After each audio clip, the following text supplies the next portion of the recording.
Hello, কিরম আছো তোমরা সবাই? আশা করতেছি সবাই ভালো আছো, আমিও কিন্তু ভালো আছি। তো এখন কথা হচ্ছে, আমি উত্তরপ্রদেশে থাকি।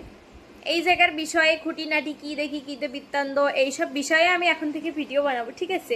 মানে উত্তরপ্রদেশের সম্পর্কে কিছু ভিডিও বানাবো, যে এই জায়গায় কি হয়, এই মানে কি হচ্ছে আমাদের ওইখান থেকে, মানে কলকাতা থেকে এইখানে কি কি একটু ডিফারেন্স আছে, মানে এই সব কিছু শেয়ার করব। আর যেহেতু আমি বাঙালি, সেহেতু আমি হচ্ছে বাংলাতেই কথা বলবো, হিন্দিতে বলবো না। কারণ হিন্দি আমি তেমন একটা ভালো বলতেও পারি না, ঠিক আছে? আমি আমার আঞ্চলিক ভাষায় কথা কব। তাতে যদি কারোর ভালো লাগে ভালো লাগলো, আর যদি না লাগে না লাগলো, আমার কিচ্ছু করে নেই। আমি বাঙালি ভাই, আমি বাংলায় কথা কব। তাতে কেউ ভালো বললেও হলো, না বললেও হলো, আমার তাতে কিচ্ছু যায় আসে না, কিছুই যায় আসে না।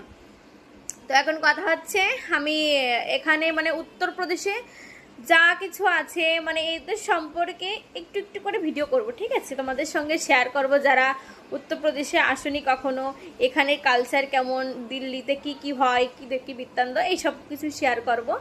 তো আমার কিন্তু তোমরা কিন্তু পাশে থেকো, অবশ্যই বন্ধুরা পাশে থেকো। Bye bye.